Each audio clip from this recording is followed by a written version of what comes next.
Hey, what's up, everybody? Welcome to Door Bumper Clear. I'm Freddie Kraft, spotter for Bubba Wallace and Dean Thompson this week. Thomas, I know you had a busy weekend, a doubleheader. Yeah, man, just got back. You might have to change the number on that car. Yeah, 777. We got 5 7th places in a row. Really? Yeah. I thought it was just 2 in a row for the weekend, but now you're racking them up. A couple breaks here and there. We possible to win on Saturday. No caution comes out, and top 5 car yesterday. We just got Chamboned a little bit. What? Went from 5th to 3rd in points, so we had a good average. How far out? 28. It hasn't changed much. I mean, you must be finishing right behind Justin. Is Justin leading? Or Eric, Austin? Austin's leading. Eric. Yeah, we always call him Eric. Yeah. I got to the bar last night, and they're like, did you see Tommy was fighting again today? So I texted him. I texted our group, actually. I said, Thomas, were you fighting today? And then they sent me the video, and he wasn't actually. That was nothing. That was no. That was. Was it like a little scuffle? No, or what? not even a scuffle. They were like a little, we were talking, raised voices. Karsyn, how are you today? I'm good. We got to go to the Hampton Heat this weekend. We did. I didn't go. Well, me, and a couple car store folks, and we were slinging merch. Met a lot of DBC fans, so it was a good time. Did somebody make a replica of the truck that you drive down the road? Yes. So at JRM Fan Day, this same person brought a replica of the pace car, and I signed it, and Dale signed it. And I thought it was the coolest thing ever. And I just had said, oh, it'd be really cool if you did the truck that was the merch trailer truck, and didn't think anything of it. And he walked up to me this weekend at Langley and handed it to me, and you would have thought it was like $1 million. It was like the coolest thing ever. And then he came back and also gave Rochelle her own version of the pace car. So That's those awesome. are proudly in my office now. Speaking of $1 million. Yeah. Oh, yeah. How's things going? It's going good, man. It's been a good ride last couple weeks. We're having fun with it. Ty Dillon, obviously driver of the number 10 for Colleague Racing. Sorry. Been on a hell of a run here, buddy. Man, it's been fun. It's been a cool ride, and just having fun with it too. Like I mentioned yesterday, like this part of the season for our team, we're not getting a whole lot of pub. Typically in years past, this in-season tournament has given us some focus to kind of show our personality, my personality, and have fun with something that's a little different. The fans have really clinged on to it. It's been a fun run with them too along this thing. So, man, I'm having a blast, and every weekend I'm like, I can't believe it. We're just still kind of floating, and something big's going on here, and we're just going to keep riding it out. Talk about the race yesterday. So I looked up early in the race, you were outrunning John Hunter. Yeah. By quite a bit, actually. And then I don't know, did the car go away or something? It kind of flipped, and he started getting a little distance on you. I think we were running around 20th, 21st, that first stage, and we came down pit road after the stage in, and we lost like 6 or 7 spots, and he came out right behind us. He started on the outside, and from that point on, we were within a spot for the rest of the race. It was just so tough to pass, and if you didn't get it done early, and we didn't really have the early run speed. We were solid on the long run, but it didn't really pay off good enough. So we put ourselves back there, and it was just like, man, one position all day. And Denny got mad at me, I think, on the radio. I saw that. Yeah, there was a situation where we came off pit road. We beat him off pit road on the green flag stop, and he was right. Denny was right behind me, but John Hunter was a lap down. I was in front of the Lucky Dog, and I had to race him hard there to kind of, if caution comes out, we flip it, we're a lap ahead. So, man, it was tough racing for our little spot back there, 21st. Obviously, it's not where we want to be, but it meant something going into this week. So it turned out pretty good there at the end. We needed that rain delay. It was getting pretty grim until the rain came out. He was pretty good, 5 spots ahead of us before that. And when it came out, we were on equal tires and nailed the last restart. Yeah, I celebrated more than Joe White, the tie spotter. The caution comes out. It was actually the second caution after the rain delay, I think it was.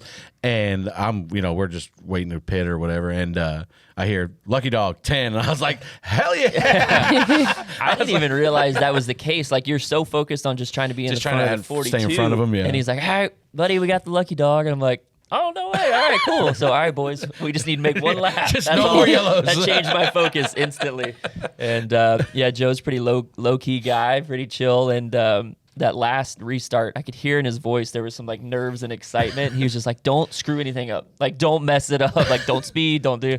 And so it was cool, man. It all happened good. It probably didn't help that I was threatening his life all day. I was like, you need to beat this 42 just for the podcast tomorrow, just so you know. For sure. Everybody was kind of harping on it. But talk about your year in general, because we've talked about it on here. You've had more speed than I think people expected, and you've run really well. I thought you were probably one speeding penalty away from winning Phoenix. Yeah.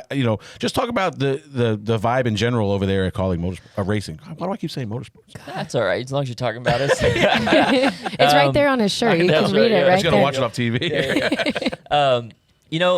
Honestly, from last year, I ran 5 races with the team, and you and I were doing the truck deal. Yeah, that was and fun. Taking it on the shins there most of the year. But in those 5 races, the confidence was there quickly. It was like the first time with a team in a long time where I felt accepted and everything felt strong and moving in the right direction. So we went in this offseason, added some people to the fray. Mike Cook, Andrew Dickinson came over, my crew chief from RCR. And the focus offseason, like I've never felt like I had any momentum from an off season, but we brought on 2 great sponsors, Seabest Seafood, and we brought on Grizzly Nicotine Pouches, and they are just blended so good with my personality and our team's personality, and then all the stuff we did with the team. There was like this confidence that was building before, and then just the guys worked hard, and we came out of Daytona with a lot of speed right out of the gate and have been strong. Like the recipe of success has been there. Like we've had speed that's improved our whole program. The results for our team, AJ's been getting really good results. It's been shown in the points and everything, but the results just haven't been there. Like you said, Phoenix, we probably should have capitalized on a really good day. I speed and mess it up, and we ran out of gas running 7th at Talladega and end up 30th. There's like 30 or 40 points on just silly mistakes that put us in a lot different conversation in people's eyes. But I think a lot of people who are there every week watching see the recipe is there. Like our speed is solid, and these last 4 or 5 weeks we've executed a lot better at the end, and it's paid off in the end season tournament. Yeah, Colin Fern was giving me because he said our last 4 guests average finish is 20.2 or something like that. He's like, no, he thinks we're jinxing you. I said, I got news for you, but 20 was just good enough today. That was just good enough, man. That was perfect. One better than the next guy. It's really good to finally see you hit it. Yeah, I mean, thank you. all these years, it's been a battle. Yeah. I mean, your brother's been at the 3-car all these, a steady thing. You're the one that's been jumping around trying to find a home and a place that can show you talent. And it's really nice to see. It's nice to see the progress of what you've done. When the kids when you guys were young, it's like Ty's going to be the good one, right? I mean, Ty's going to he's coming, and he's going to be better than Austin. And it just, for some reason, you just couldn't get into your rhythm. But I think you found a good home.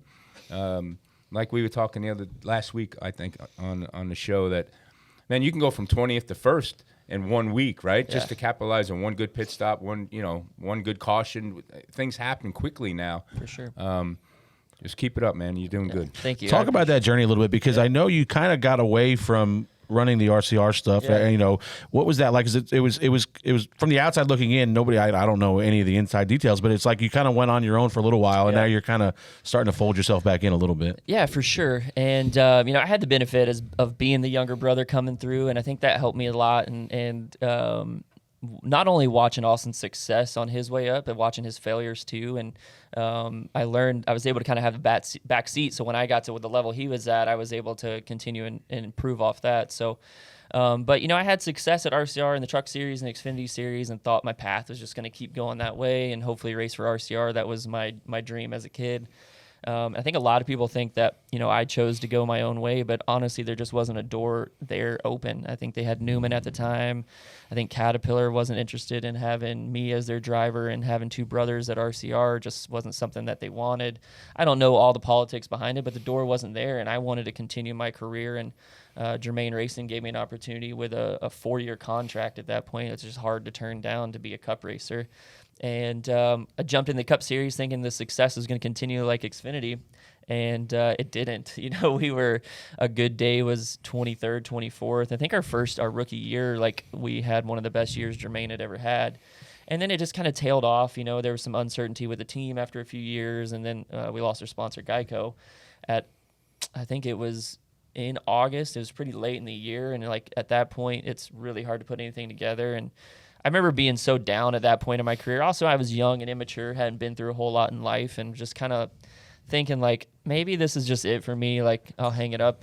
The first 4 years wasn't what I thought it was going to be, and my father-in-law builds rock retaining walls out in Washington. I'll go work with him and just create a simpler life is what I thought. And it was my wife and him, my father-in-law. They're like, man, you are good at this. Like, don't quit on your dreams. And they really motivated me at that point. And my wife was like, you need to call everybody in your phone. I called Rick Hendrick, heard a no from him. I called everybody that I could find that year, just trying to get an opportunity. And it led with Marty Gaunt at the 96 at the time, just trying to get an opportunity to go run Daytona. Johnny Morris, who's been a longtime family friend of us, I called him. I was like, hey, man, can you just help me get a shot here at Daytona, try to make the race? And he stepped up along with Black Rifle Coffee for that race. We missed the race just barely. I think Priest beat us in. But that curtailed and went to 23:11. I think a little bar trivia. I'm the first one to ever. I was just run say, for here's the first guy ever 23:11. spotted for 23:11. That's right. And we were running good, man. We had a loose wheel and had to come. I think they didn't want to get a penalty to start the year. Yeah. We were going to finish like 8th, and they want to get a penalty to start the year, so we had to come down, tighten that thing up with 1 to go, and. So, it's been a grind, and it definitely hasn't been what I thought it was going to be, but I would never change what I've gone through for anything. Like, it's grown me as a person, as a man, as a husband, as a father, and just given me so much perspective for this time in my life to grind. And I'm proud of who I am as far as somebody that, like, never giving up and never quitting has become so true to me. And I hope that portrays not only to young kids or people trying to grow in the sport, but I can be a help to my kids too in their life, whether it's racing or not, like just believing and continuing to push forward in what you want to do. How hard is it to, obviously we talk to guys that come in here about, when you're kind of on the path, you get bounced out of the Cup Series, you went and we ran the truck last year together, and then, but like, where do you land on, like, do I want to get in maybe a more competitive truck versus maybe this Call-A car that I hope to run, top 10, top 15 with on a weekly basis? Like, how do you weigh that out when you're making these decisions? I don't think I knew the right way to handle it at the beginning. I will give, like, my grandfather gave me a lot of advice in that time, like, they need to see you at the track. So get opportunities, like however many opportunities you can get, like let them see you at the track. Let them see you. If not, they'll forget your name, kind of thing. And I think you can get choosy and try to wait for that perfect opportunity. But like we all know, like you can get the perfect opportunity. And I ran 4 races with Joe Gibbs Racing in their Xfinity deal, and we were super fast, had a chance to win, but I had a bolt go through the radiator. I blew a tire. Like random stuff can happen, and nothing really makes it that opportunity. So I think people see you at the track, see you working hard, see you having a good attitude, and treating people along the way the right way has given me the most continued opportunity to keep getting chances. And I think for me, that's been the recipe to success of sticking around. Yeah, and now let's talk about, before we get into this week's, let's just talk about this damn challenge in a whole. Yeah. I mean, like, what's the odds? Right, like, out the, I mean, what's the odds, and how many people are Looking back, texting you going, is anybody making crazy. money off how much? of this? Yeah, how much? Yeah. But how much money have you think you have made people so far? I wish I would have bet in the beginning. Now I really do. Yeah, if anybody's been just riding this thing each round, they're doing pretty well. Somebody's at this point. pressing. So, If somebody's pressing, I'm just doubling down, parlaying this thing.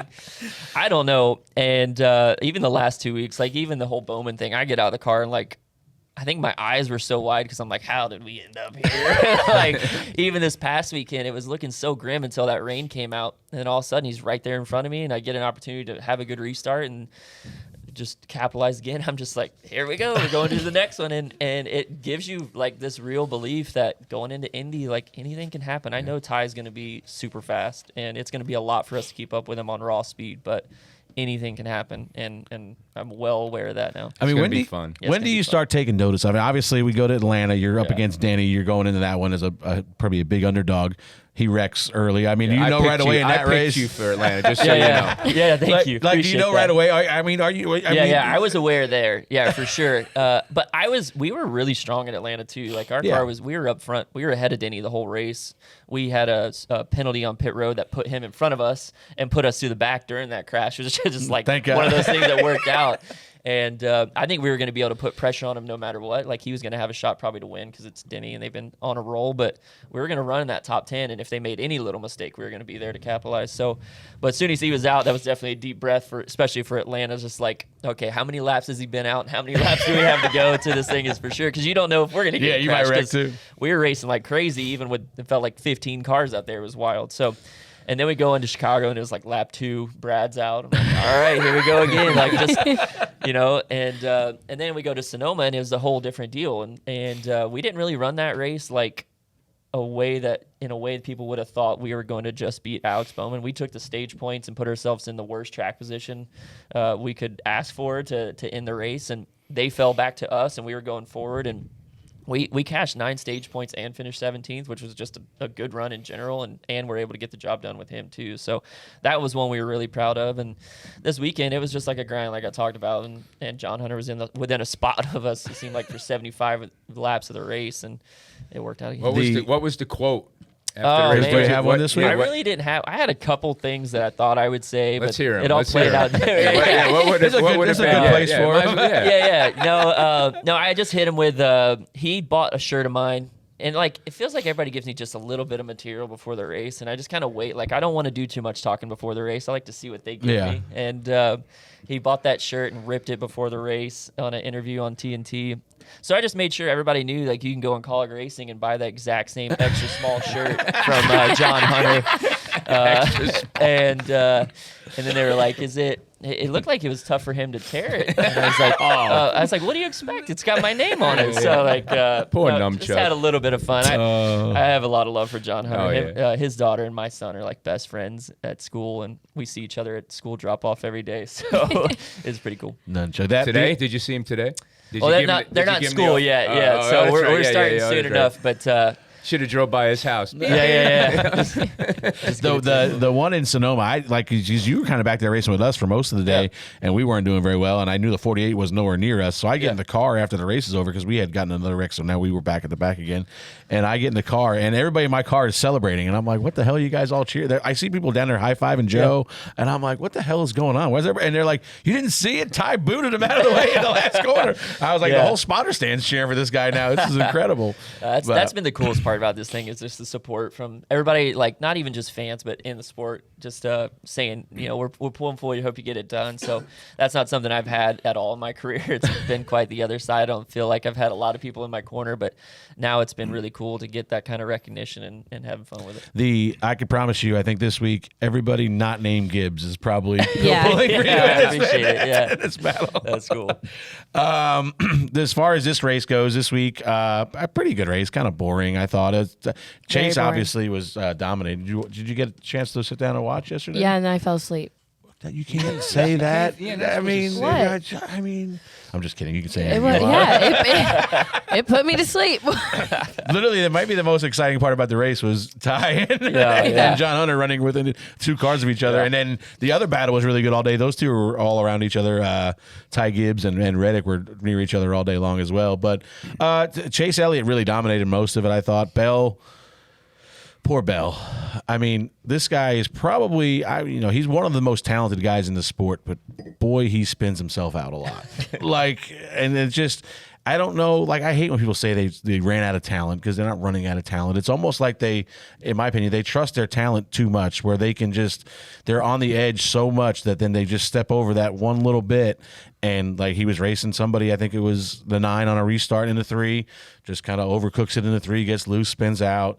Same thing late in the race. He's racing Denny. He's underneath him off a 4, gets loose, spins himself out. And I don't know. I think that ended his day, or at least put him in the back at that point. But the guys, they were super fast. They caught a lucky break with that one caution when it was raining. He did a great job of seeing 2 raindrops hit his windshield and stayed out, aborted the pit stop, and cycled to the lead and put them back in position after the original spin.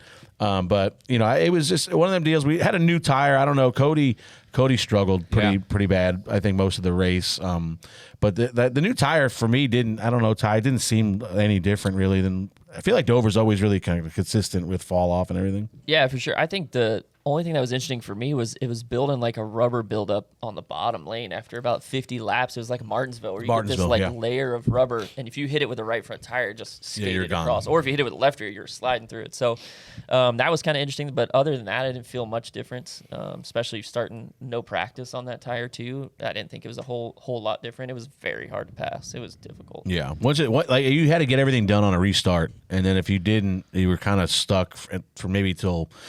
We would probably run, we were kind of split in stages, so it was probably 60 laps, 65 laps, something like that you would run. But you'd kind of be stuck for 30, 40 laps, and then maybe if somebody fell off a little bit harder than you would be able to get them. But the beginning of the run, Bubba's like, I'm just kind of cruising, keeping the right front on this thing because I can't even go if I wanted to. There's nowhere to go. Typical Dover. I mean, it stretches out, and usually the leader takes off and goes, and all of a sudden 200 laps later, there's a new leader taking off and going. It's just it's just the nature of the. It took a lot of rubber. I mean, it rubbered all the way to the top. I don't know how high you got, but they were up there. I mean, it was about as high as I remember them being in the center for sure. There's a couple times I've right sides on the gray, and there wasn't a whole lot of room left up there, which is fun when you're doing that around Dover. But it didn't really pay off a whole lot. I think it could work for about 5 or 6 laps, and then you kind of burn up that lane a little bit. I think one of the things that was interesting was like I would move up a couple lanes and it would be fast for 5 or 6 laps, and then the guy in front of me would move up. It's like they heated up that lane, and then you could go back to the bottom and it would go fast again too. It was kind of interesting, like if you're heating up parts of the track or what it was doing. But I will say that was one of the hottest races I've been in a long time, and it was only like I think the temperature was probably 88, but the humidity was ridiculous, and it was tough inside the race car. It was not a good day to be fat. I don't even know how to deal with that. It was got insulation. I got no off the insulation. I was dying.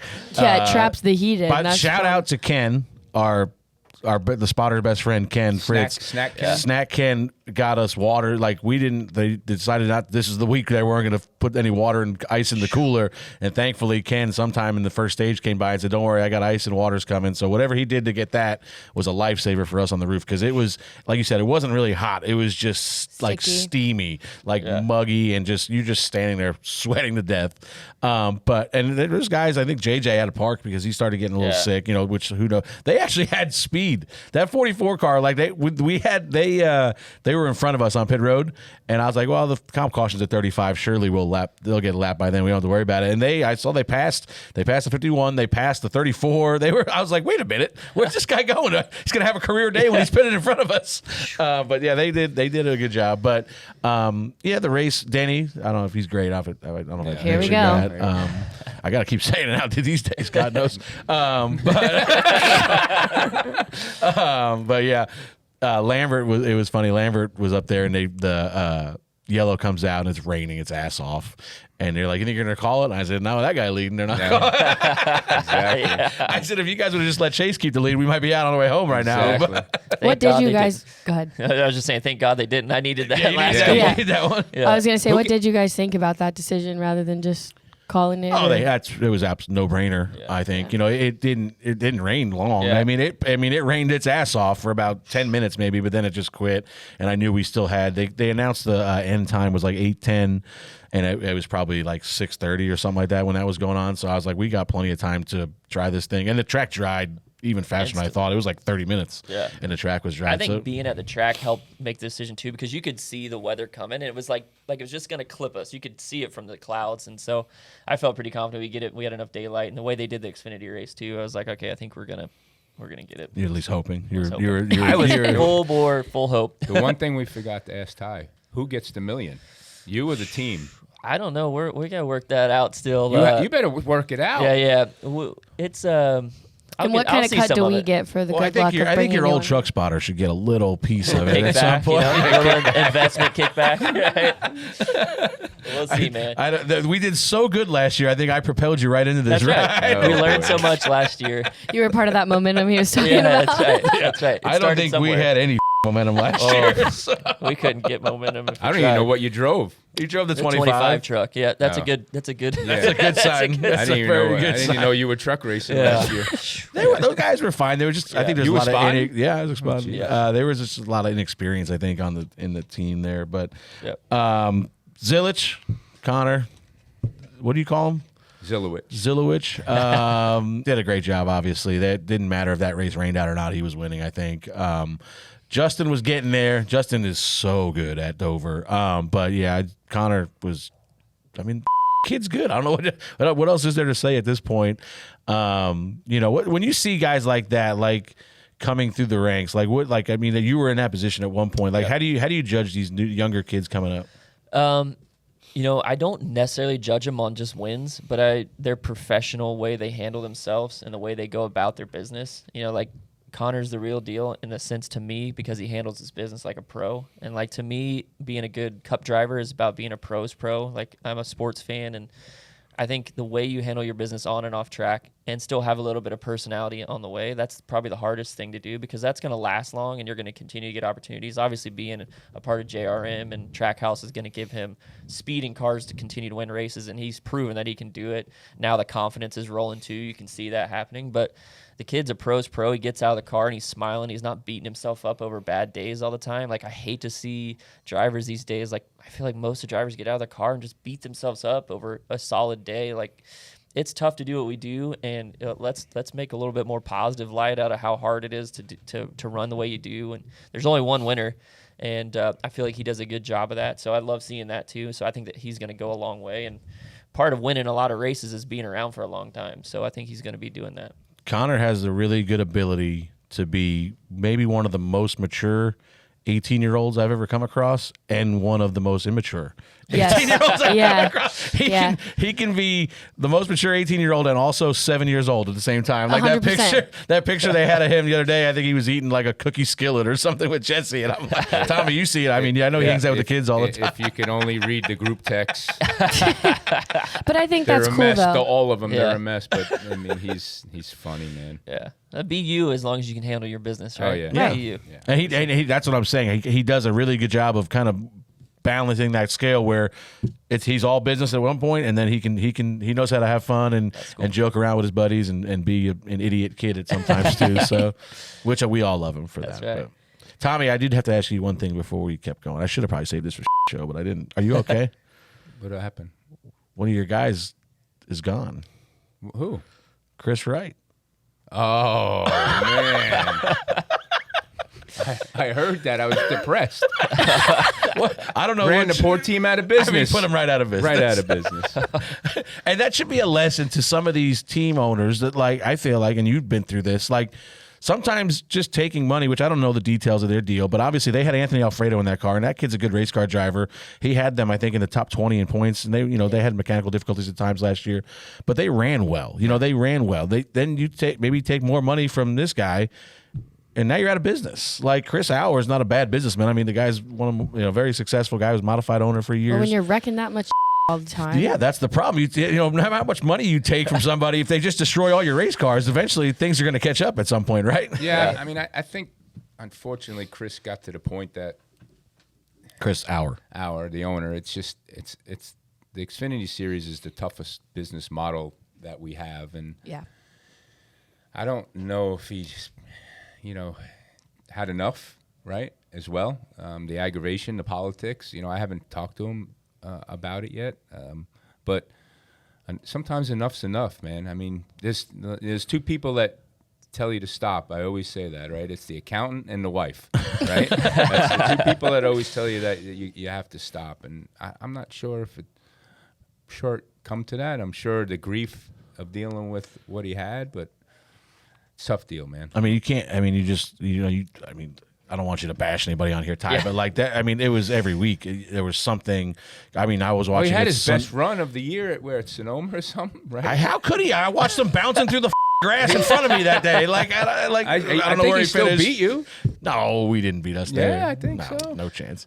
But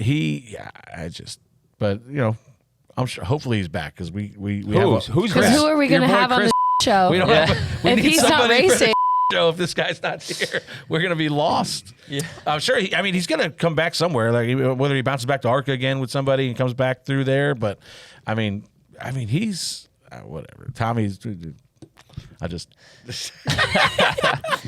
I think it's hard to second guess an owner. You never know what's going on with financials with insider race teams, and Xfinity is for sure the hardest model to deal with, and trucks as well. But I think there's just value into taking a guy like Anthony Alfredo, who has proven that like he's going to work hard on and off the track to keep the team going. Like, he does great with his sponsors, and building with that. Like, if you can build some consistency, then you run a little bit better, you have a little continuity. But when you're hopping around, even if it's $1 million more or something that somebody brings to the table, that doesn't always pay off. You can use that up in race cars pretty quick, as you see. So it's just like having a little bit of consistency with a driver. It might not be where you want to be or with the guy you want that's like the pie in the sky, but when you're building as a program, consistency does matter over time, especially if somebody doing the right things inside the car and out. Yeah, but the problem is that you still have to pay the bills, right? The owner has to pay the bills, and from everybody's got to remember, most of the sponsors and the purse money, you don't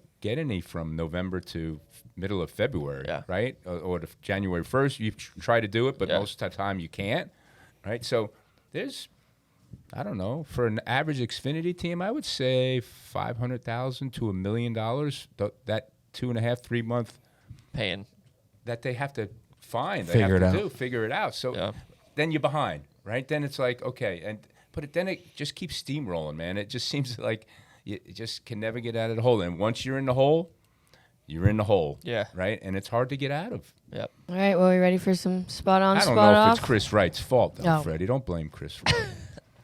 Says think it's his you. fault? No, it's probably the spotter's fault. Who do you blame for Daytona's spotter? Oh, yeah. It was always the spotter's fault. Oh, so that's where it started. Yeah. That's why he's That's mad. where It started. Blame one of Yeah, it started. Who at- was spotted? I don't even know. I it think one of your Barnwell might friends? have been doing it at that point, but that didn't matter. I mean, we're just gonna. Chris, good luck to you, buddy. Hope you land on your feet somewhere. This week's Spot On, Spot Off segment is brought to you by Fox Factory Vehicles. Fox Factory Vehicles delivers the thrill. They offer turnkey, hassle-free custom trucks and SUVs that are built to dominate any terrain, all while retaining their factory warranty. And if you want more power, you can even go supercharged. You can build and price out your dream ride today at foxfactoryvehicles.com. All right, number 1, Denny Hamlin fights off 2 teammates to win his second straight race at Dover. Spot on, spot off, Tommy. Spot on. Oh, sorry. Yeah, go Oh, ahead, sorry. Freddie. I know how bad you want to talk about No, go Denny. ahead, Freddie. Let's. Yeah, I know how bad you want to talk about Denny. You go ahead. I was just kidding. Spot on for him. Good job. Yeah. Great. I wish he would have. The 6-car pileup would have done me a lot of good. I was 7. But no, it was a good race, and I thought that the 19 was a lot nicer to Denny than Denny might have been to him if the roles were reversed. He was half Why a do you car say ahead. that though? Because I've seen Denny race before. And it's tough. You don't want to race like that, but and they have history too. They had a big deal. Where was that, Indy, where they were kind of wiping each other out all that for a couple laps there. But he had half a car on him going into 3, and chose not to take him way up the hill like some other guys might do. So credit to Chase for that. And Denny held on there. I thought they were kind of in a box where they had to stay out. I think it split the field. I know, Tommy, I know you were racing, so you probably didn't get to watch a lot of this, but the field kind of split. I don't know how many guys were on the lead lap, maybe 15 or 16. And I think the first 5 or 6 stayed out. And he had a little buffer, but then we just kept getting yellows to where it put the 19 on his bumper and put him in this position. But yeah, I thought the 19 was awful nice to him there in a position where I wonder how much it played into it that the 19 already has a win. Yeah. Because if he didn't have a win, it probably would have been a lot more aggressive right there. For sure. I think what's impressive about what Denny did there is you can't see it on the broadcast. I don't know if anybody's been talking about it, but the weepers down the front stretch were insane, like puddles. They weren't weepers. Those were rivers running down the front. I think you can see when he makes the pass on the 19 on the outside, it splashes down the straightaway like twice. And it was like full water coming down through there. So like my goal was to not get up there at all. And I'm not so sure that's not what contributed to that crash on the front stretch too. And how was it on restarts? Like, because, I mean, you guys ran through rivers down the front I straightaway. chose the bottom for that reason. I didn't want to have to run through it, spin tires, and wanted to make sure. it comes off the grandstands. Yeah, there's like 5 spots, Yeah. and it was running past halfway down the straightaway water. So Yeah, it's bad there for that. And then before that was Bell, where Bell, he kind of lucked out with he spun out early, caught the caution to get him back in position, and then they were side by side on a restart. And the one questionable thing, Tommy, and I mean, you speak to this on a crew chief side, that which I hate to say this because the damn Chase Elliott fans are going to go nuts on the poor guy, but as Allen decided to come in and put 2 on the 9, where even putting 2 on, he wasn't going to jump the guys that were putting 4 on, which were the 9, the 20, and the 3, who caught the caution. They hadn't pit yet, so they put 4 on. But there was such a gap to them guys that they put 2 on and didn't even jump the guys on 4. So I mean, is that just a mix-up where you were hoping to jump those guys, or? I mean, it's hard to say. I don't know where. I didn't watch much. I was racing, but I don't know where he was at the time. He was running. He was caught gonna, a lap down? He was no. So he was third. He was leading the race. He was going to cycle back to the lead. I think I didn't see where him and Denny were in relation to each other, but I'm pretty sure he was going to cycle back to the lead. And the yellow come out with Bell leading. Them 2 or 3 guys unlapped themselves. It was him, Denny, and maybe somebody else. Maybe the 48 had unlapped themselves, and they open pit road, and Denny stayed out. I think the 48 stayed out, and the 9 came with the other 2 guys, and then put 2 on. And I was like, I don't understand why they would do that when you're not gonna. Because I mean, I think 2 tires there is probably worth like, I don't know, 10, 12 spots or something like that. But there was such a gap because they were at the tail. They had just unlapped themselves, and the 20's obviously leading. You weren't putting 2 tires on. You weren't going to jump him on 4. So I don't know. It was one of them things where I just kind of scratch your head afterwards and go and wonder why. Yeah, I mean, if he was so far back, I don't know. I probably should have did. I hope he put 2 on. That's what we were talking about it, and they said he put 2 on. I was like, well, that doesn't make a lot of sense. Yeah. And he never really recovered from that. He was kind of the 3rd or 4th guy on older tires. At that point, he stayed out late there. But they were really good all day long. They dominated majority of the race, I would say. But good for Denny. I don't know if you guys know he's great. I don't know if I told you. I've heard that from you a couple times. We hear it every week. So What do you mean? We had a cool 2-tire. Well, we didn't even take 2 tires, but during the rain delay, we figured maybe John Hunter was listening to our radio, him and Travis. And so my crew chief was like, all right, so no matter what, we're taking 4 tires, but we're going to scream on the radio. We're taking 2. Hopefully they're listening. We're going to try to jump them that way. And it didn't work out, but it would have been cool if it'd been a whole lot cooler if it did.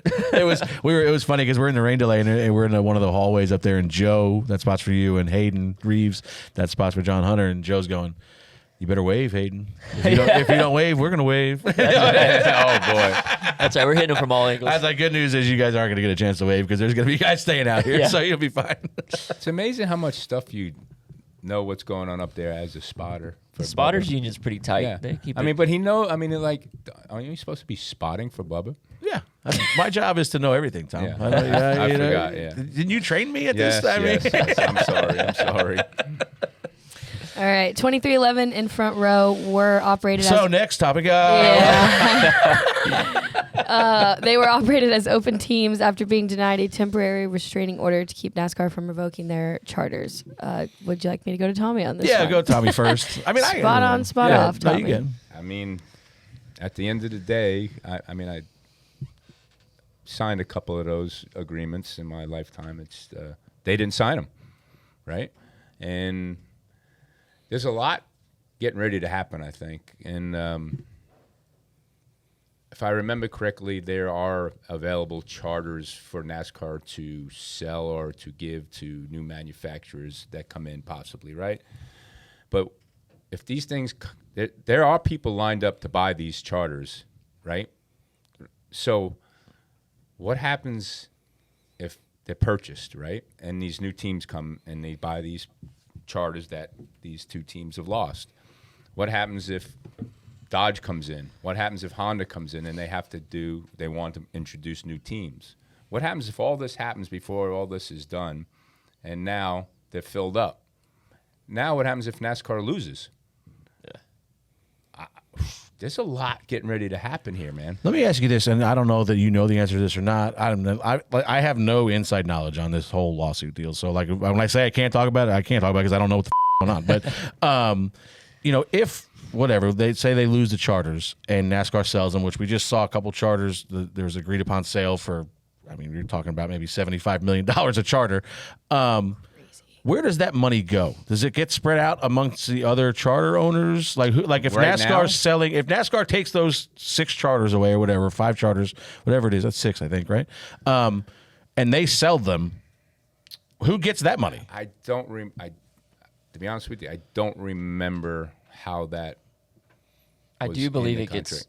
It spread does. across. Divvied Yeah, up. it does. What I know. NASCAR does get a percentage, but it does. But even the teams now, the charter teams now with those 6. Yeah, they're getting more They're money. getting more money. So, look, they're all in, right? These guys are all in to try, ultimately to trying to help all the teams, right? And they're taking the beating right now for it. I mean, they're in jeopardy of losing millions and millions and millions of dollars. So, I mean, I hope it all works out. I mean, at the end of the day, What do you think comes out of this? Like, do you think this gets settled? Do you think this ends up going all the way through, or? I hope it gets settled. I hope, Mr.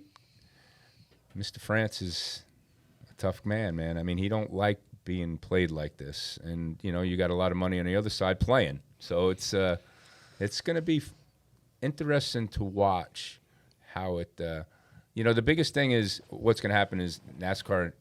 If NASCAR has to open their books, what's going to happen, right? And that's the decision then NASCAR is going to have to make, whether to negotiate after or, we're going to open our books. We're going to show you everything.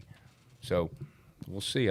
That time's coming, right? It's coming pretty soon, right? A couple of months, right? Yeah. So we'll see. And Ty, on the driver's side of this, like, what's it like? You talked about losing that Geico sponsorship. Yeah. What's it like racing with this cloud of kind of uncertainty, like, over your head, over everybody, really? I mean, I will say we have a meeting tomorrow to get updated, kind of where we're all at. I have to go. I go to the shop tomorrow. Know. I don't know. I'll call you tomorrow and let you know. But like that, nobody. Everybody asked me. I'm like, I don't know what the hell's going on. I want to go there December 1st and I'll be tailgating out front, and we'll go in there for the hearing or whatnot. But you're racing these guys, Bubba, Tyler, the guys under contract over there, Corey Heim, Riley Herbst. Like, these guys are all racing with a big cloud of uncertainty over their heads, and how hard is that to keep moving forward? I think I've never been in that unique of a situation, but I think for those guys, they're probably just focusing, I'm sure, just doing their job. It's another week for them, and they trust Denny. They trust their owner. I don't think they would want to go anywhere else right now. Like, where is there else for them to go? And they're hoping this thing works out, and I feel like it will. I think it's going to work out for everybody pretty solid. So for them, I just know they've been around long enough. I know Bubba and Tyler for sure are just going to keep doing their thing. They don't get too worked up about much, either one of them. And this whole sport is a cloud of uncertainty all the time. I mean, if you've been around long enough, everybody's mainly on a 1-year contract, and if you think you're safe on a 4 or 3-year contract, it really ain't. You're not. People get shipped off those all the time. So, it's just kind of another day, and December 1st is going to be a big thing for everybody, and I'm excited just as anybody to see how it plays out. Can me and Tommy go tailgate the hearing with you? Yeah, absolutely. It'd be absolutely. fun. I'm be not good. Going. Come on. Want to go? I'm surprised. You want to go support our friend? In this whole thing that, like, Denny or 2311 or Front Row hasn't started like a Netflix Untold documentary around this whole thing. You never know. Honestly, It might be doing. I have no idea if they are or not. I haven't seen any cameras around the shop, but I think it's their best interest not to do anything right now. It's an opportunity. Those Netflix deals do pretty well. Yeah. They'll make a Netflix documentary about anything these days. It won't pay for the charters. we were, by the way, best open card this week, I think. There you go. All right. There You got what, 22,000 for Now, Tommy, finishing does that money? How much? Let me ask you this. You probably know this. How much money? What's the difference in money? Week to week. You probably got, 18% of what you would have. Does the rest of that get spread across the guys? That goes the other team. Just asking for a guy. Asking for a friend. And he usually pays pretty well too. So I think if you add it up, it's probably, I don't know if I'm guessing, mid 30,000 for each other charter per race now they get. So, but yeah, you guys didn't do very. You have no more bonus. My bonus. To bed. Right. Freddie's not getting a bonus this week. Hey, December 1st goes your way. Yeah. You might get good bonus. You got about be pretty 18% of your normal pay. No, good. I gotta wait to see what that check looks like next week. No big owls for Freddie next Sunday. All right, moving on. 2026 schedule changes. According to Kelly Crandall, NASCAR is headed to San Diego in 2026 with an announcement coming as soon as this week. NASCAR also reportedly is interested in returning to Chicagoland Speedway. And they also announced that we will not return to the Chicago Straight Course in 2026, but will explore returning in 2027. Spot on, spot off. Ty. Spot on. I'm a big component of performing. Tracks need to perform just like drivers and teams do. I think if you don't have a full crowd, especially the way this year's gone, you should be on a 1-year deal, and there should be other teams lined up or other tracks lined up to get that race. And I like moving around. We're adding to our fan base. San Diego's an awesome city. For those, I don't know, who haven't been there, it's also close to where the Navy SEALs train, which is kind of a cool thing too. And Chicagoland is a place that I felt like the last time I ran there, it was one of my favorite tracks, and they took it off the schedule, of course. But, and then I'm drive probably my car there. Was it Chicago or Kansas when you drove for me? I think it was Chicago. Was it Chicago? Yeah. Yeah. And It's Cup car. Yeah. yeah. So I have some good experiences there. So I'm looking forward to going back. That probably wasn't one of them driving. No, we finished we were solid. It wasn't talking about the race, Tom. I was talking about you probably being the guy all day long. No, it was Yeah, great. fun. Yeah, I think it was when Regan was having his baby, right? That's right. Yeah. Exactly right. Yeah. 7, right? Yeah. Yep. You're not that old after all. You remember some. You can't remember your phone, but you remember Forget what the year was phone. that? What year was that? Regan's kid's probably 15 now. That was a long time ago. Yeah. But no, you're right. Yeah, spot on for sure. And then for me, I love going to downtown Chicago. The food is great, but that track's kicked my ass, man. I think I'm 3 for 3 for knocking right front suspension off of it. And as far as every time I've been on track, I've knocked some right front suspension off. So I'm sure I'd be 4 for 4 if we went back. So I'm good with skipping that one. Yeah, I kind of heard this getting on the plane last week that Chicago was going to be out. It was kind of bouncing back and forth where I talked to actually Jordan a little bit, and they were like, well, I think it's out, but it's maybe coming back. Jordan Bianchi, by the way, not Michael. Michael didn't know this guy. I know Chicago can get confusing. But now you see the rumors picking up about Chicagoland. I think that's going to continue to gain steam and maybe get it back. It's got some work to do. You see the videos that I think Hocevar had a video going around that place. So they definitely got some work to do there. But what's going to disappear? I think Mexico. I think Mexico is going to come off, and those two will replace it. I think San Diego and Chicagoland get added, and Mexico and Chicago. Now, I think Mexico just comes off next year just for the fact that it's like, I think if you read Jordan has a good article about this on The Athletic, they don't have a place for us to rate. Like the when we were there this year, next year they have the World Cup there, which is, I don't know how long that goes on, probably a damn month. But so now they're like trying to figure out where to put it on the schedule and line it up where maybe we have an off week, because a lot of the people in the industry wanted an off week around there just logistically. A second off week would be quite nice. Yeah, we do. I think that doing the math, we're going to have a second off week next year, because I looked and it was, if you do the math from Daytona to Phoenix this year is 38 weeks, which is 37 events with the week off. Next year we have 39 weeks. Yeah. So I'm thinking we're going to get maybe that summer off week back, which would be nice, and then we can just hope to God the Olympics come back soon. Every other year. It'd be really nice if we have some midweek races. And not, I would love it. Nobody watches them, unfortunately. I don't. With the every streaming Monday stuff, night, yeah, like with the streaming, we shouldn't be in a box anymore to do that. Like if we could take a month off the end of our schedule, I'd race 50 times. If we could take a month and a half off the length of our schedule. Yeah. It's just like, I mean, you even see it like the Saturday night races. What about the Monday nights when we rain out? They're always good ratings. Not really, not compared to Sunday. It might be now with streaming service though. Yeah, Like, it's Let's look into it, Freddie. All right, I'll get with my friends at Fox. But I mean, not Fox. Oh, you want to do like Amazon? we need or, like Amazon, like They're streaming. the ones that would. But I mean, Tommy, like, always good to see new blood on the schedule, right? I mean, San Diego, I've never been. Tom, I'm gonna take your word That's for it. one It's I would nice. go to for sure. Are you gonna go to that one? I'm telling you right now. No chance you're going. I'll to be that. there. No, you won't. Yep, I will. I will bet you're not there. Yeah, I always I love am. new venues. It's always good places to visit and learn about the culture of different places. I mean, Chicagoland's a racy track, so That's I think all you guys as drivers are looking forward if we can go back there for sure. Absolutely. I mean, it's rough. I can't imagine how it's aged over the last couple of years. Chicago gets pretty brutal winters too, so the surface is going to be worn out. So you're going to have more of a homestead kind of California feel, old California that they said we're going to go back to. Like, rest in peace. I missed that place. Yeah, me too. That was a hell of a racetrack. Yeah, for a long time you would never think you would miss going to that place, and now you do. It was a great track, but I think it'll be cool to go back there.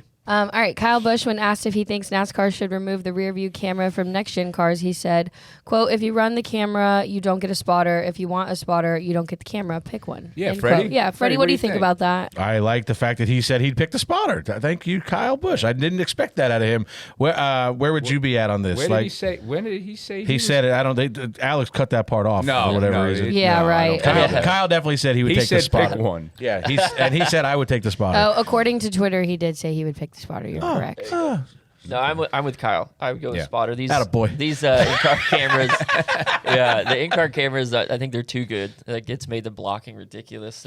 And I grew up dirt racing, so we had nothing. We had a race. Let's not go there. Yeah, we don't want to go that far. But no, I think having a spotter and no mirrors would be the way I'd go for sure. I was giving Briscoe about this. I don't know, a couple years ago when we first went to Wilkesboro, and we had awful spotter stand where we couldn't see anything in the middle of 3 and 4. And he's like, we don't even really need spotters anymore. These cameras are so good. And I'm like, that's because nobody's behind you, Chase. Like, you've been running last for the last 2 months. I said, but what about when you come around the corner and there's a car broadside in front of you? Like, you're gonna wish you had a spotter at that point. Our job first and foremost is safety. Like, I know we've definitely. There we go. So all about we've spotting. definitely Selling spotters here. Shut the up, we have definitely gone way more into the competition side, but first and foremost, our job is why we became mandatory is for safety. There was cars, I forget his name, Eric Martin, I think it was, the ARCA guy. He got killed, unfortunately, at Charlotte, I think, during practice because there was no spotter on the roof, and he got T-boned sitting there for a long time.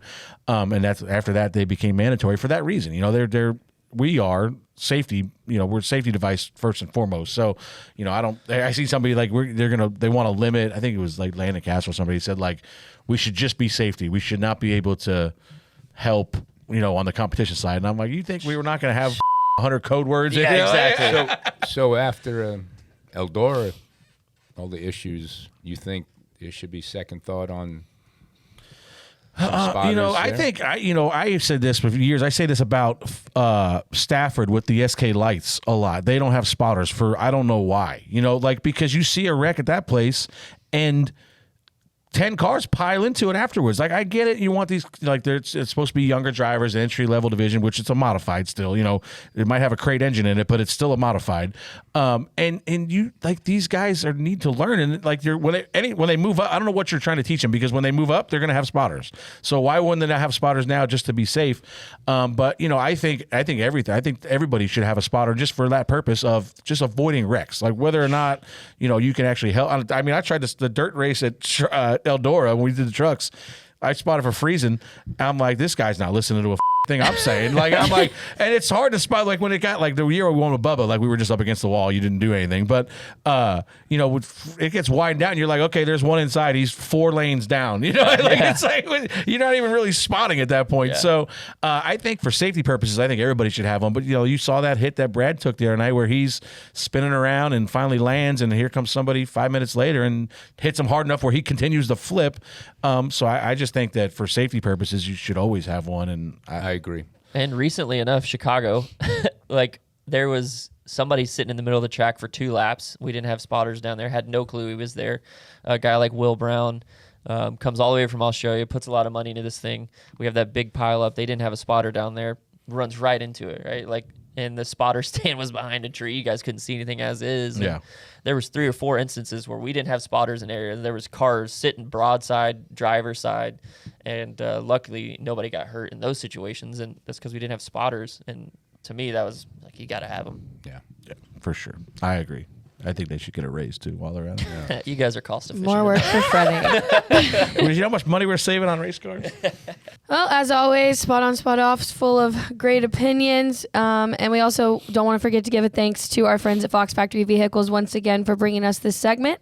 Fox Factory Vehicles delivers the thrill for drivers who demand the best, and they have fully custom, turnkey, hassle-free trucks and SUVs that are built to dominate any terrain and retain their full factory warranty. Whether you're heading to the track or the trail, these rides are ready. No do-it-yourself, no delays. Karsyn, where else can we take Where this else truck? can we take? I will say I needed one at Langley this weekend. It was rainy and muddy, and I could have used that to get out of the parking lot. I won't lie. I imagine that Langley was it hot up there? I mean, I get why they call it the Hampton Heat for sure. You want to feel the rush? Kick it into overdrive with our optional supercharged models. Unleash the power. Was there some supercharged cars up there at trucks at Langley? Everybody passed tag. I don't know if there's anything supercharged. Again, I've said this every week. I don't think everybody else should have a supercharged model. Not me. We're going to back you off the supercharged model. With Fox Factory Vehicles, you're in the driver's seat, and you can head to foxfactoryvehicles.com to build and price out your next dream ride. Available through partnering dealerships nationwide, Fox Factory Vehicles bring the precision and performance that you've been dreaming of. Visit foxfactoryvehicles.com today and take the wheel. All right, I'm nervous for the next little bit of our show. Karsyn, does anything have you fired up before we get going? No, honestly, the only thing I was gonna say, I was just gonna bring up my truck, my little model truck that I got that has me excited. But other than that, no. Yeah. And we'll wait for Reaction Theater to see what else has there. I didn't have to be You up. got a lot of people fired up, from what I heard.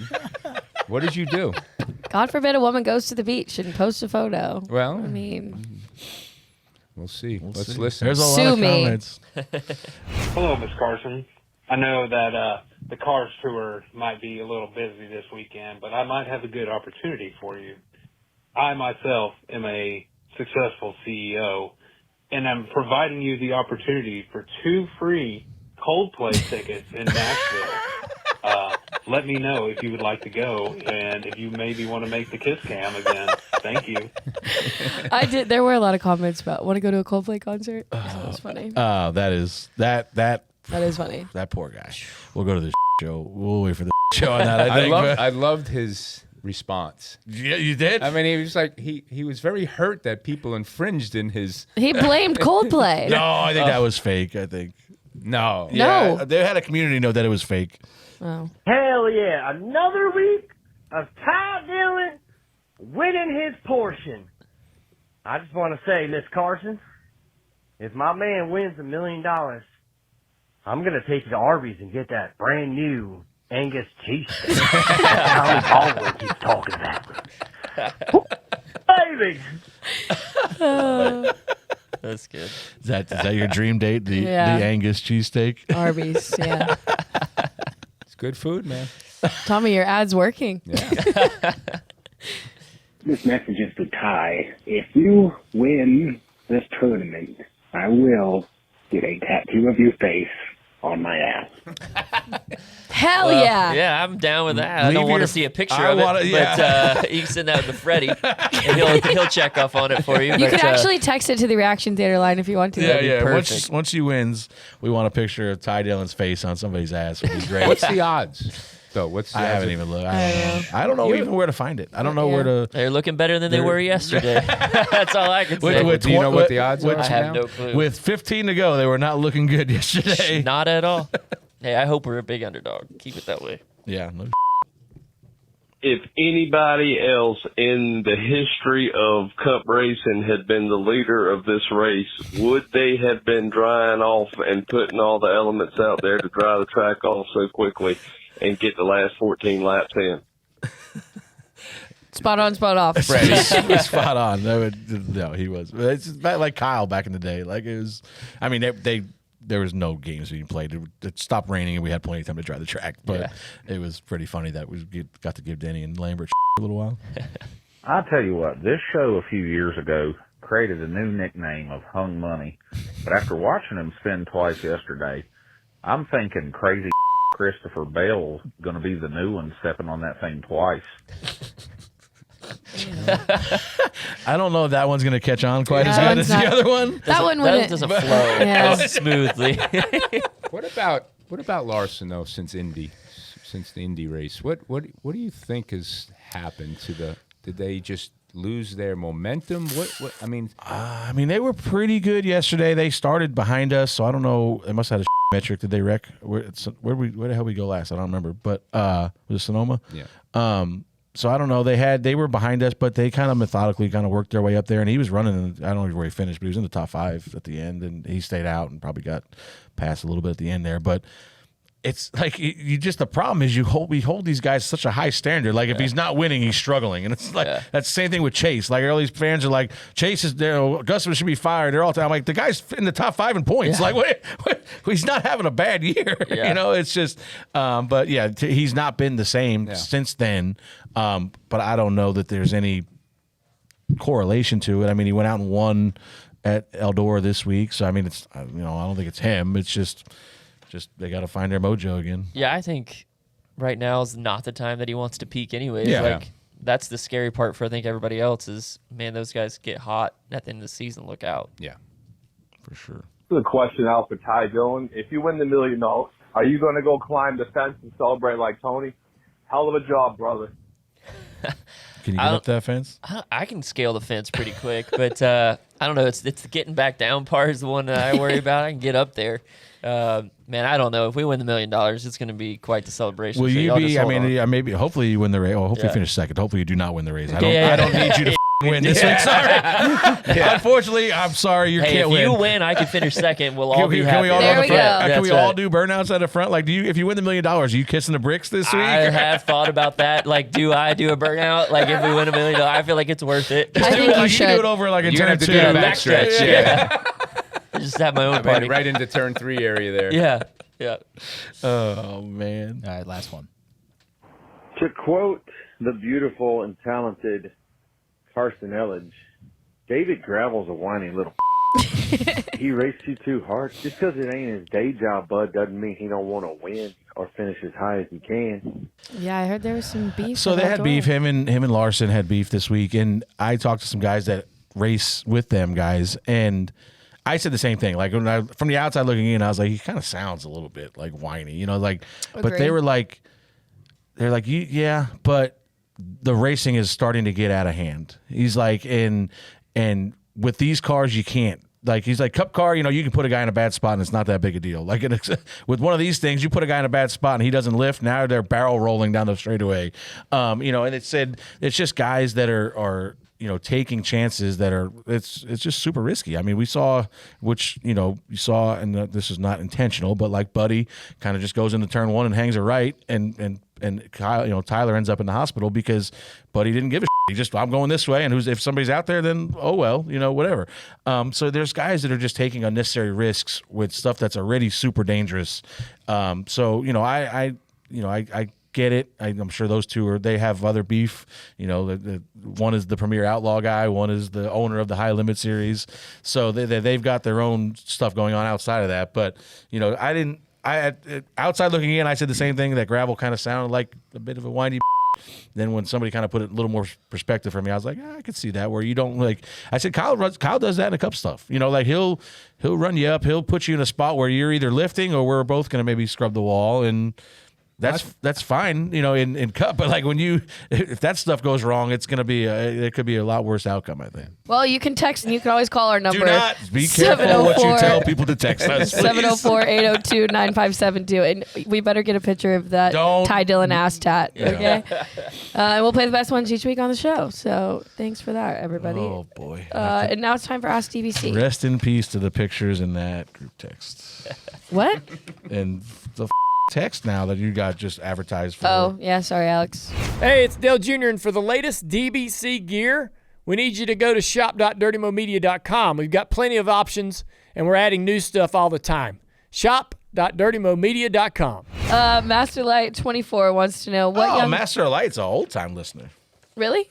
Sweet. All right, well, hello. What young drivers in other series have impressed you the most this season, and why? Freddie? We talked about Zilic, obviously. He's kind of, I think, number one prospect. Corey's obviously really good. Heim. Those are the guys you know about. Somebody that's always kind of impressed me, and he's kind of more on everybody's radar now, is Honeycutt. I think Honeycutt gets a lot out of everything he drives. Luke is obviously very good. I hate to say that while Tommy's sitting here. For the amount of experience that Luke has to be as good as he is pretty phenomenal. They were running legend cars, 3-4 years ago? Yeah, but I was doing bad on purpose, just so they wouldn't race. So they wouldn't race. Yeah. But I'm just saying the fact that it's not like they grew up racing. They've only been doing this for 5 years, maybe. I don't even know when they started.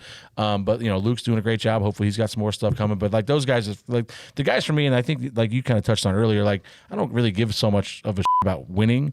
But when you see guys like getting the most out of their equipment, like Kyle Weatherman was a guy that I always thought got a lot out of whatever he drove. Didn't have the stats, and I don't even know where he's at nowadays. But like he was a really good race car driver. Those guys like that are the ones that you notice, I feel like. Yeah, those are the ones that you're rooting for because you can see the talent's there, the mental side of it's there. Obviously, we got guys now in the Cup Series that are super fast but kind of brainless out there. You want to name him? Tommy can tell you his name. I've been watching your guys' podcast. Yeah, I think we know exactly who he's talking about. But where did he finish? Erect. 77. You believe it or not, erect. You like to see guys who are aware of the situation. They might not blitz the field every weekend, but they're getting the best out of it, like you said. So one of the guys, obviously biased because I'm College Racing, but Christian Eckes this weekend, they qualified 30th. Their speed wasn't there, but he drove all the way back up to the top 10, didn't wad it up, and they've had a bit of a rough year as far as expectations. But to to kind of have your back against the wall the worse it's been, and those guys dug up through the field pretty solid. I think their last bit of the year is going to be really good for them. Tommy, I know when you had your team, obviously you ran some Xfinity races. You had Blaney in the car for a little bit. You had Priest in there, and I know Dave was driving for you, but it's not like you're just going to stick Ryan in there because it's Dave's kid. Like you obviously saw something in him. So what do you look for when you see these younger guys coming through the ranks? Yeah, I mean, just how they were brought up and the talent they've had up until that point. I mean, I didn't know anything about Ryan at the time, how good he was, until actually he drove the Cup car before he drove the Xfinity car at a test. I can't even remember. I think we were down in Georgia doing a test, getting ready for Richmond, and he got in the car. I had probably 40 more laps on the tires. Back then it was Martinsville soft tires, and he went faster than his dad lap 3. And again, we talked about this in our earlier show. I looked at his dad. I said, "You're done." So right after that, after Dave got done being mad at me for a couple of weeks, we put together a little program. We went and bought a car from your grandfather, an Xfinity car, and showed up, run 8th at Richmond, his first ever race. Back then it was a bunch of Cup drivers, and he raced against, around. All it took was racing against Brad Keselowski that whole race, right? And he ended up beating him, and that's what's propelled his career. That's what got it started. The thing that I appreciate about a lot of these younger guys, I saw it a lot with like Raja when he was coming up. He's on the roof, he's asking questions. Luke's birthday was recently. We go to the house, and it's kind of the who's who of upcoming racing prospects, and there's 7 or 8 of them there, and they're just like little sponges. They're asking questions. They want to know why this happened or why that happened, and how could I do this better, and how could I do this better. And I'm like, I was at this age, I was just wanting to party, and these kids are asking like, how can I run better in a 150 lapper versus the 30 lappers that I run. So that's the thing I appreciate the most, is how much work it seems like these kids now put in, and are asking questions and just trying to get better. And those are the ones it correlates on the racetrack. There's guys that are idiots that don't talk to anybody, and then there's kids that are trying to learn, and you see them doing things the right way. So those are the ones that really usually stand out for us. All right, shows. I know there was the very obvious one, Coldplay. What other shows did you guys see this week? Oh man, I sent them to you guys. So there was one that was like dominating my Twitter replies this week. Alex, you got that one pulled up? Is it the Dirt Late Models? It's the Dirt Late Models, yeah. That was out of pocket. This is on Flow, by the way. And guess what? You can now get 15% off of your Flow subscription. 15, 1 5. I thought it was 50. Blaney, we're going to have to call little Blaney.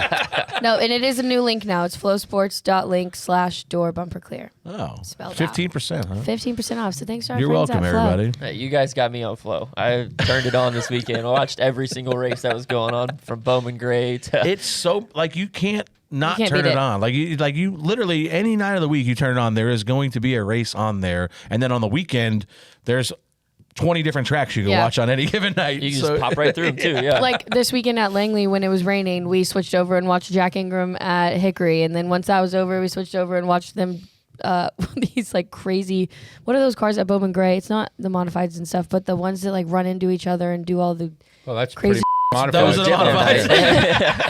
No, they were like destroyed. But like we were just watching anything and everything, and you can't beat that.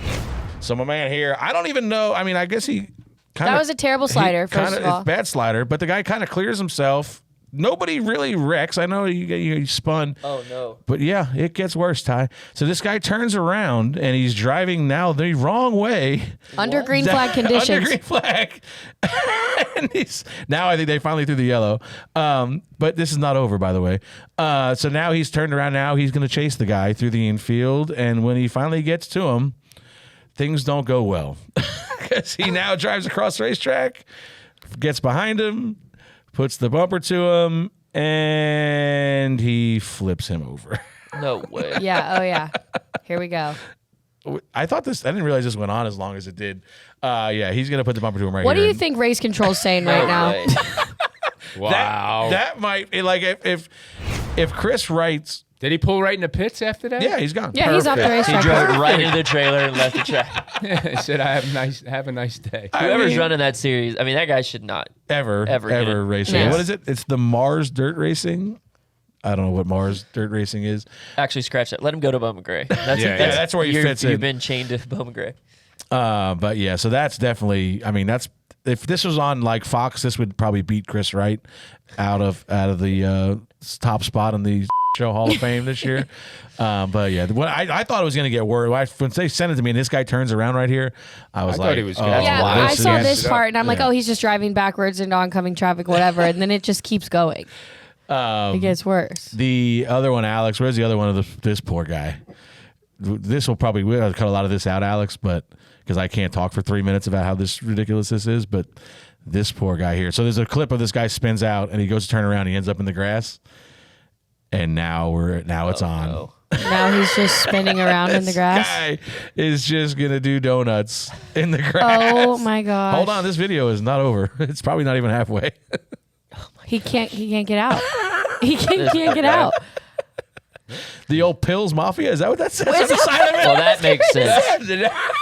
Now it's all coming now together for I us. get it. What is he doing?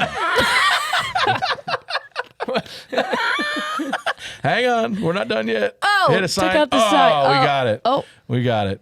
Hang on. Nope, we don't got it. Jesus. That must have been the guy that bought the ride's run. You think so? Yeah. Oh my gosh. I don't Here think come that- the leaders. Now the leaders are coming into the picture. Like They're back. This was that was a show for that's- sure. That wasn't a professional racer there. You don't think so? No, I don't you don't think think the so. Pills Mafia Well, car? No, yeah. And he's also showing that, That must he's, be the CEO. Yeah, Pills Mafia trying he's to get never some been, TV time. He's never been off-roading either. You can tell. You know, I pride myself a lot of times. If you get off in the dirt, like I go back to when I took my truck off-road and go in mud and with four-wheelers or side-by-side or something. There's a little bit of, you get back into that mode on how to get back on track. So. you can figure it out a little bit. Never been out in the dirt in the mud. He didn't do a very good job of it right there. I don't know. There was really nothing at Dover, right, this week that anybody else saw that I don't remember any shows. Did you have any shows? No. I mean, you had a bit of a show. Yeah, I mean, the one thing that disappoints me is that he put Sean Corshane has what's the name of that website? I forget. But it's like behind a paywall, like it's some big fight, and then somebody sent me the video, and it's just Tommy talking to somebody, and I'm like, damn it, that's not even close to a fight. It was clickbait. So Coldplay's definitely got to be on there. 100%. There's some good. There was a bunch of good memes. I saw one like a kid like 5-6 years ago had tweeted like, how much does it cost to go to a Coldplay concert? And the response was your house and half your 401k. So, If they would have just kept Not done on, anything, like, just it not- probably wouldn't have gone as crazy as it did. unfortunately, Carson, they're not as good as being shady as you are. Yeah. So, Well, I mean, Come on now. The reason why you're single. Hey. You're being hard on me boy. today. Yeah, Lars. I mean, Logano put the bumper to Ross right there, but that wasn't a show. There was really nothing. I mean, there was a bit of a show with Eric Jones riding around. I mean, half throttle for the end of that one stage. I think was at the end of the first stage. Did you? I don't know. I'm sure you got to pass him because he was. I think everybody passed him for like 2 laps. Yeah. It was pretty dangerous. He was just out there nursing a flat tire. I assume, or a tire coming apart or something. When it happened, he was a car in front of me, and I could see the unraveling. It was hanging out the right front fender. So I'm like, oh, he's gone. He's going to go down pit road. And I pass him again. And I'm like, geez, he's going to try to make this thing. I think the 16 had the same thing. Yeah, they happen. did. Yeah. Poor EJ. All right. So, So, Coldplay, the Loop-de-Loops, and The late model. The the dirt late late model. model. Yeah, I think that's good. I don't think we got anything else from the weekend. All right. Well, remember to go vote on our Show Hall of Fame Twitter poll on who you want to see inducted this week, and also the Iowa tornado situation is what won last week. I don't know if we mentioned that. DBC Picks. Tommy, you finally won. Yeah. It's been a What do you mean drought. Finally, I'm the same as you. Well, I know, but you haven't won in a hot minute. I mean, the guests have been I guess kicking our asses. everybody's ass. What do we got? Oh, you didn't even yellow me. Damn it. You really let me down at Sonoma. So you Sorry. and I tied, picked you Carson. against. I picked Yeah. you against SVG. I'm I just pretending. I just some I win. He's been on such a roll lately. Sorry about it. I was just saying, I'm pretending like the guests aren't there, and like you and I are tied for the. Okay. You know what I mean? So here, I'm going to ask you guys this because this was the deal in the previous years with the show, and I will agree to it if you guys want to. The deal was whoever finishes last has to buy dinner for the crew at the Christmas show. What's a Christmas? We do a Christmas show every year, and so we would do the show, then we'd all go to dinner. So I always buy dinner. That's fine. What's the I wait? give you Okay, money. but hey, what kind of restaurant are we going to for dinner? Like, are we used to talking go like? to Epic. We used to go to Epic. Okay. It's a nicer, nice. All right, Freddie's deal. last right now. Deal. I know, that's why I said it while I was last, so that I can go on a little run here, hopefully. But I mean, if you guys want to do that, we can do that and make sure we gotta take the crew with us. You know what I think we should do? We should just throw all of the guests that won in a hat and make them go buy us dinner. So Reddick bought Crowdsource dinner it. for us one year. He's usually the guest on the Christmas show because he looks like an elf. So he came out with us, and he actually bought the dinner the one year for Casey. I think lost because I think he was feeding Casey picks, and they did not do well, so he had to buy dinner. But so that'll be the deal. But who goes first? Ty, actually. Okay. So you got all the ones that are grayed out. You can't pick. Okay. Where are we? What's You're happening? up. You're not Indy. great out. So, Tom Cruise is available. Tom Cruise is Yep. still available. Okay, yeah. I don't know if I like his odds this weekend, but it's a tough one to pick against. Man. All right, there's 3 on the list here. You're not gonna pick yourself. I mean, Shut up. of course I want myself. I don't want to jinx myself. Yeah, you can't pick yourself. Not this week. It's between Bubba and Kyle Busch. Phew, I know the guy sponsored Bubba. I wouldn't pick Good, him. I'm gonna go with Kyle Busch. Who's next?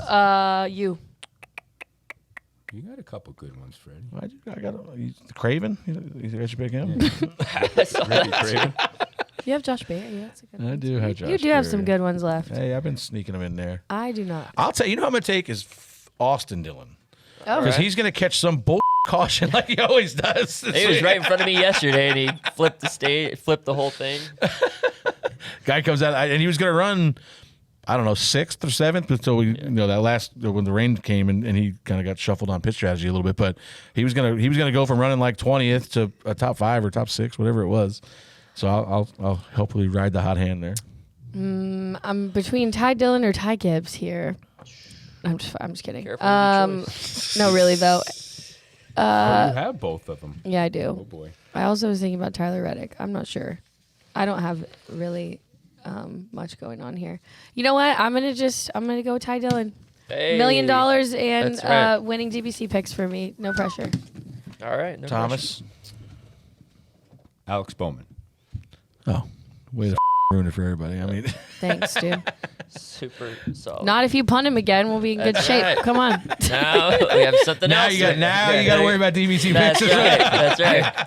Don't worry about that million. That million's not a big deal. You've got to win this. This is a People big deal. don't forget. But he don't remember now who we all picked. So Yeah. I'll put it on his dashboard for him. It's like who A little everybody piece of has so he can remember. What's your week look like this week? I mean, you're getting ready for Indy, obviously, but this obviously is going to be a little bit different for you Yeah. going into this one. I think it just got a little bit busier after yesterday. I think we're going to go do some promo stuff Wednesday. I'll be at the shop probably this afternoon. Tomorrow we're going to do some sim stuff. But Wednesday, going out doing some promo stuff. I think we might go to Indy early, too, and do some stuff, too, for this whole thing. That's so it's going to be a awesome, busy one. Taking the wife and kids. Haley and the kids are going to go with me. So we're going to have a lot of fun. We got some family that are going to come in for this thing. So everybody's excited around us. And no matter what happens, we're going to have fun with it. So we're going to celebrate this moment. How's Haley enjoying the podcast world? I know she's been doing some. I saw the one with Amanda, Bubba's wife. I watched that one. It was pretty It's good. been awesome. It's a passion behind her. She really cares about all the women behind the scenes, and she's done it long enough now. She knows all the hard stuff that goes into it, and she just wants to glorify the ladies behind the scene because there's a lot that goes into dealing with us head cases week in and week out, and just talking about their interests too, that they have a life and everything going on with them. So she's having a lot of fun with it, and it's growing, and I'm proud of her too. For sure. Thomas, where are we going racing this week? Anywhere? Indy. Indy. Oh, you're actually going to go to the racetrack I'm this week. There is somebody that's been trying to track down your autograph. He sent a message on Reddit or something, so I got to get you hooked up with him. I told him Richmond is probably his best bet, right? You're obviously going to be in Richmond, I would assume. Are you going to the Cup race? I know you're going to the modified race, I And assume. then Friday, I think. That's Are you the leaving? Hall of Fame. My Wall of Fame is that Saturday night. Oh, it is. That's right. So you're going to not be there. Huh. Well, I told him to come to the racetrack on Thursday. Was that when we raced Thursday? But no modified racing this week, huh? No.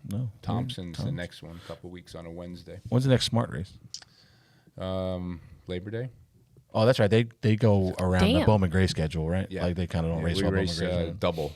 Carteret. I mean, that's the beach weekend? Yeah, How was that? I don't want to talk a lot about modified racing, Why but how not? was your weekend? Because we get yelled at by the boss. But we get to talk about cars tour. Well, yeah. By the way, he owns that. I don't know if you know. Oh yeah, I forgot.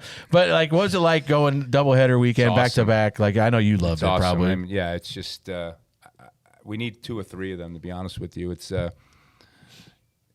Monadnock's a great racetrack. It's very racy, and it's I mean, we ran 200 lapper on Saturday, a 200 lapper on Sunday, and yeah, great racing all weekend. It's fun to be at the track like that. I just hope that we learn a couple different things, a little bit of time schedule and things, and hopefully we can run one track on Saturday and another one within 100 miles on a Sunday to do a little bit more. It's a good cost savings for us, for the blue collar racing teams, so I hope we do some more.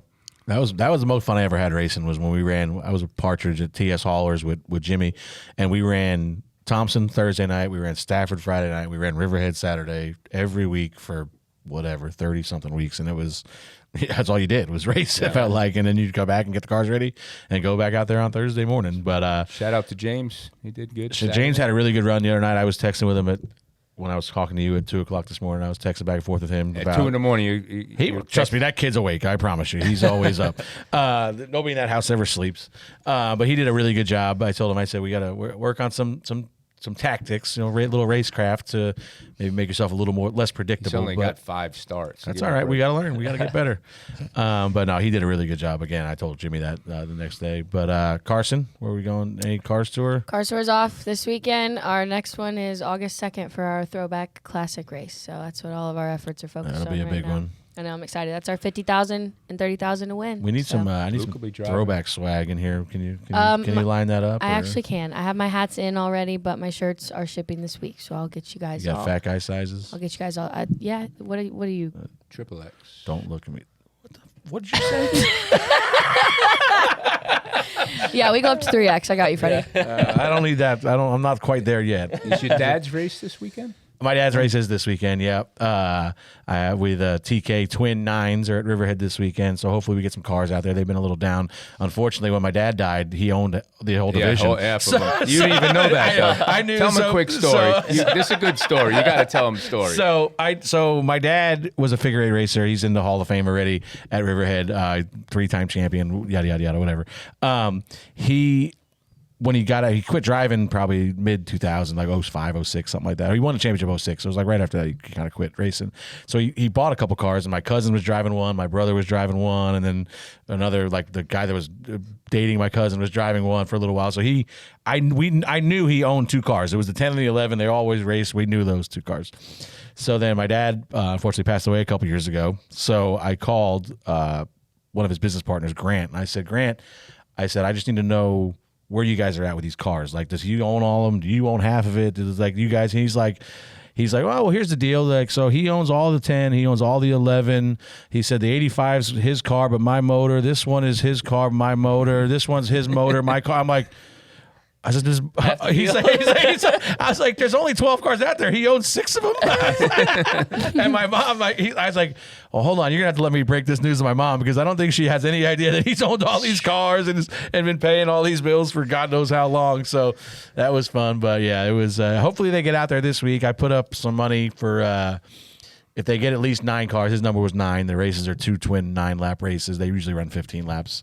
So I said, if you guys at least get 9 cars, I'll pay, I think it's $500 into the purse or something for each race. So you got me for lap money. I didn't get you. My cousin probably did. My cousin's Erin, thank God for her. She's running all of it. So I appreciate everybody at the racetrack. They named a division after him last year. So I happy they're keeping his legacy going. My brother's actually going up there this week, so we might not get him. Okay? Your brother okay? I seen a picture of him last night. He was not looking good. 2:30 in the morning. I seen a picture. Is he okay? When I left the house, he was just coming to, I think. So I can show you guys a picture when we get done here. It was pretty comical. But yeah, so they're going up there, so that'll be a fun weekend. Did want to give a shout out to my buddy Sunshine. He's kind of laid up right now. Obviously, he's got a kind of a long road ahead of him to get back out there, but I'm sure he he will when the time's right. Obviously, Aaron Reitzel, another one, got injured this week. I think Brad got released, right? I know he went to the hospital. Caleb but Henry also. Caleb Henry, another one the week before, I think, at was that Attica, Fremont? I can't remember. So these guys, a little tough stretch. That track was pretty tricky, and there was some people upset about it. I saw Amy Long was basically just following Tony around to Twitter, like telling him to fix his racetrack. So I thought that was pretty funny. But not funny was these guys all. You hate to watch. You're watching a race, and one of your buddies is leaving in an ambulance. It's kind of tough, but I'm sure he'll be okay. I was texting back and forth with him this weekend. Good. Yeah, okay. He's okay. He's in pretty good spirits. That's obviously, Stenhouse's car. No, it's the 7. It's Clausen Marshall. It's Richard Marshall owns Stenhouse's car and this one. So, but Haudenschildt drives. Sheldon drives the Stenhouse car. But hopefully those guys get better. Ty, thank you for joining us. Thanks for having me, guys. We gotta. Man, fun. We are pulling. I told you everybody's pulling for you. I think at this point, and it's. I mean, I'm happy because obviously I know you're a good guy. We've known each other a long time. We had Ty at Dingus. I think I don't even know how old you were. Remember this when we went to Iowa? That was we were. You were. I guess probably had to be 16 because you were running ARCA, I think, at the time. And we went to Dingus, is the bar across the street from Knoxville. We shot over to Knoxville from Iowa, and we're like, we're gonna go in. The guy looks at Ty. He's like, you guys aren't going in here. I'm like, Richard Childress' grandson, bro. He's like, all right, good. I think it was closed. I don't even think it was open. Yeah, I don't think we got in. We got to get Tommy to Dingus. That would be something else. I'm not going anywhere. We go when we race Iowa. They have the 360 Nationals while we're there. We are so far away from the track. Where are you? I don't even know, but Too far for Tommy. what about the cut line, Freddie? Cut line, yeah. Hopefully Bubba's still in. I feel confident that we can make it if we don't have any new winners. Okay, but unfortunately, there's one race looming before the end of this regular season that I think produces new winners on a regular basis. So I think there's a potential for a lot of these guys to win. You talk about a weekly, Tommy. The field is so deep now that, you catch the right restart, you catch, the right strategy. I mean, I don't think anybody would have bet on you to win a race, but you're literally the strategy you guys had at Phoenix. I think you were there to, you had a shot to win that race. Yep. So it literally, it's just anybody can hit it right and get a win. So we're just racing for our lives right now. We're trying to outrun the 60, trying to catch the 17. And that's the thing now for us is we're more focused on trying to get a cushion to the cut line because you don't want to be the guy on the cut line. So that'll be us for the next few weeks trying to chase Busher down. Bowman's been really strong lately. I don't know that we're gonna be able to run him down, but I don't even know how many races are left. Is it 6 before the? I think we're down to 5. I hope it's 3. It don't matter. The big one's still part of it. That one is still looming. Yeah. But no. Anyway, thank you guys for listening. Ty, good luck to you. Thanks, man. We're pulling for you. Appreciate it. Share some of that money with your old spotters. Yeah, a little kickback program. Thanks, guys. We're out. See ya.